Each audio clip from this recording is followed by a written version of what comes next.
કૃષ્ણા કુકિંગ્સમાં હું તમારું સ્વાગત કરું છું. આજે આપણે સરસ મજાના નૂડલ્સ સ્પ્રિંગ રોલ બનાવીશું. ખૂબ જ ટેસ્ટી બન્યા હતા, બહાર જેવા. તો તમે પણ આ રીતે જરૂરથી બનાવજો. ગાજર, કોબીસ, લીલા મરચાં, કેપ્સિકમ, કાંદા અને લસણ, લીલું લસણ અને લીલા ધાણા. ચિંગ્સના હક્કા નૂડલ્સ મેં લીધા છે, તેને ઉકળવા મૂકી દીધા છે. પછી આ બાજુ red chilli sauce, green chilli sauce અને શેઝવાન સોસ, વિનેગર અને સોયા સોસ, બધા સોસ લઈ લઈશું આપણે નૂડલ્સ બનાવવા માટે.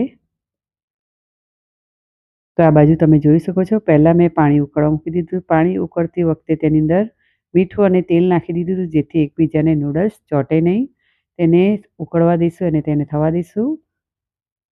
તો આ બાજુ આપણે ચિંગ્સનો મસાલો પણ લઈ લીધો છે, હક્કા નૂડલ્સનો. આ બાજુ કઢાઈમાં આપણે 2 થી 3 ચમચી જેટલું તેલ લઈશું. આમાં તેલ બહુ ના આવે. તો તેલ ગરમ થઈ જાય એટલે લસણના કટકા નાખી દેવાના અને લીલા મરચાંના કટકા નાખી દેવાના. તેને થોડા સાતળી લેવાના, થોડી કચાશ દૂર કરી દેવાની લસણ અને લીલા મરચાંની. પછી તેમાં 2 મીડિયમ સાઇઝના ઊભા કાંદા સમારેલા છે, તેને પણ સાતળી લેવાના છે. જે છૂટા પડે એટલે કે થોડા ટ્રાન્સપરન્સ થાય ત્યાં સુધી તેને સાતળી લેવાના છે. આ નૂડલ્સ ખાવામાં ખૂબ જ ટેસ્ટી બન્યા હતા. તમે સ્પ્રિંગ રોલ ના ખાવા હોય તો આ રીતે એકલા નૂડલ્સ પણ ખાઈ શકો છો. પછી તેની અંદર અડધી ચમચી આદુ લસણની પેસ્ટ અને અડધી ચમચી લીલા મરચાંની પેસ્ટ નાખીને બરાબર સાતળી લેવાનું છે.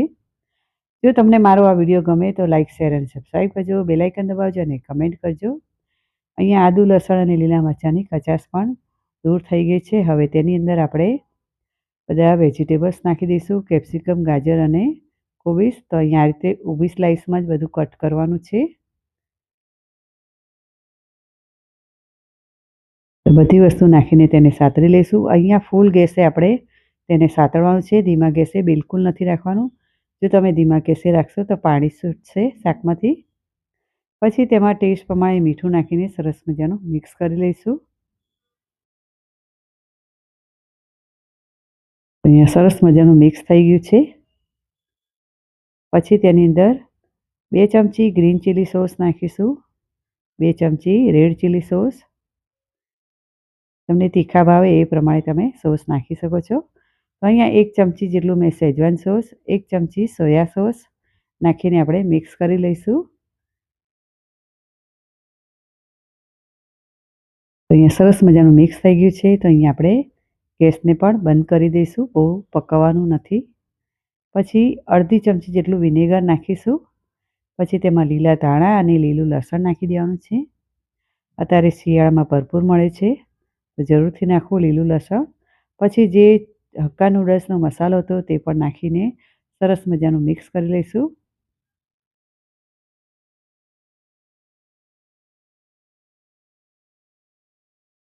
પછી આપણે નૂડલ્સ જે કાઢેલા હતા તે પણ નાખી દઈશું. તો આમાંથી મેં થોડુંક 3 થી 4 સ્પ્રિંગ રોલ વેજીટેબલ એકલા બને એવું મેં કાઢી લીધું હતું. મારા હસબન્ડને નૂડલ્સ નથી ભાવતા એટલે મેં વેજીટેબલ્સવાળા પણ સ્પ્રિંગ રોલ બનાવેલા હતા. તેનો વિડીયો મેં નથી મૂક્યો. તમે નૂડલ્સ વગર પણ બનાવી શકો છો. તો અહીંયા મેં નૂડલ્સ નાખીને બંને ચમચાની મદદથી તેને મિક્સ કરી લીધા છે, જેથી આપણા નૂડલ્સ ભાગી ના જાય. તો થોડો સોયા સોસ ઓછો લાગી રહ્યો તો મેં થોડો સોયા સોસ નાખીને મિક્સ કરી લીધું છે. આ બાજુ મારો મોબાઈલ બંધ થઈ ગયો હતો, જે બેટર બનાવતી હતી તેમાં 1 કપ મેંદો, અડધો કપ કોર્નફ્લોર, મીઠું અને પાણી નાખીને મેં તેનો શીટનો ગોલ બનાવી દીધો છે, એટલે કે તેનું ખીરું બનાવી દીધું છે. તો આ રીતનું બેટર હોવું જોઈએ. તે મેં ગળણીની મદદથી તેને ગાળી દીધું છે, જેથી તેના લમ્સ ન રહી જાય. પછી આ રીતે નોનસ્ટિક પેન લેવાની છે, તેની અંદર અડધી વાટકી જેટલું આપણે બેટરને નાખી દેવાનું છે અને ફૂલ ગેસ કરીને તેને શીટ ઉકળે એટલે આપણે તે કાઢી લેવાની છે. આ રીતે તમે જોઈ શકો છો. તો અહીંયા સરસ મજાની આપણી શીટ પણ તૈયાર થઈ ગઈ છે, એકદમ પતલી સરસ થઈ છે. તો અહીંયા બીજું પણ આપણે નાખી દઈશું અડધી વાટકી. તમને આ રીતે ન ફાવે તો તમે વાટકી બીજી નોનસ્ટિક જે ઢોસાની તવી આવે તેના પર પણ તમે બનાવી શકો છો. તો મેં બંને રીતે બનાવ્યા હતા, પણ મેં અહીંયા એક જ રીતે તમને બતાવ્યા છે.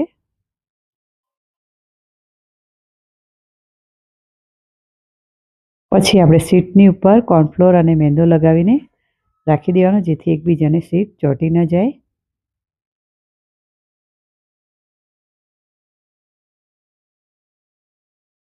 પછી આપણે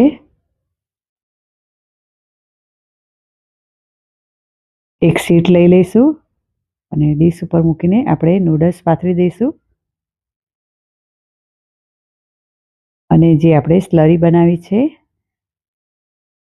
મેં અહીંયા ઘઉંનો લોટ અને ચોખાના લોટની સ્લરી બનાવી છે, જે આપણે કિનારી પર લગાવી દેવાનો છે અને આ રીતે તેને ગોળ શેપ આપી દેવાનો છે. તેને ફોલ્ડ કરી લેવાનું છે અને ગોળ ગોળ વાળી લેવાનું છે. તમે જોઈ શકો છો આ રીતે તેને શીટને આ રીતે સ્પ્રિંગ રોલ બનાવી દેવાનો. તો અહીંયા બીજી પણ હું શીટ તમને બતાવીશ. તેની પર તમે પહેલેથી પણ આ રીતે સ્લરી લગાવીને રાખી શકો છો. પછી તેની પર નૂડલ્સ મૂકીશું 1 ચમચી જેટલા. પછી આ રીતે ટાઈટ કરી દેવાનું છે થોડુંક અને સ્લરી આજુબાજુ લગાવી દેવાની, જેથી ખુલે નહીં આપણી સ્પ્રિંગ રોલ. તમે પણ આ રીતે જરૂરથી ટ્રાય કરજો, ખરેખર ખૂબ જ ટેસ્ટી લાગતા હતા. તો અહીંયા મેં બધા સ્પ્રિંગ રોલ બનાવી લીધા છે. તમે તેને ફ્રીજમાં મૂકી શકો છો 2-3 દિવસ માટે.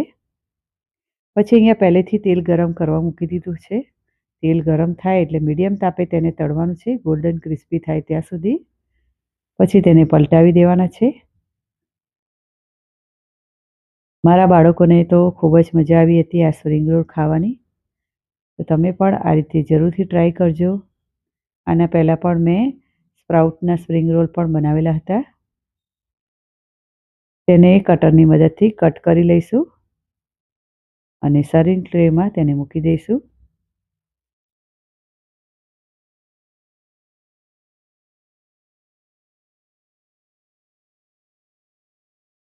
પછી મેં તેની ઉપર થોડો ટેસ્ટ વધારવા માટે થોડો ચાટ મસાલો છાંટી દીધો છે અને ટોમેટો કેચઅપ સાથે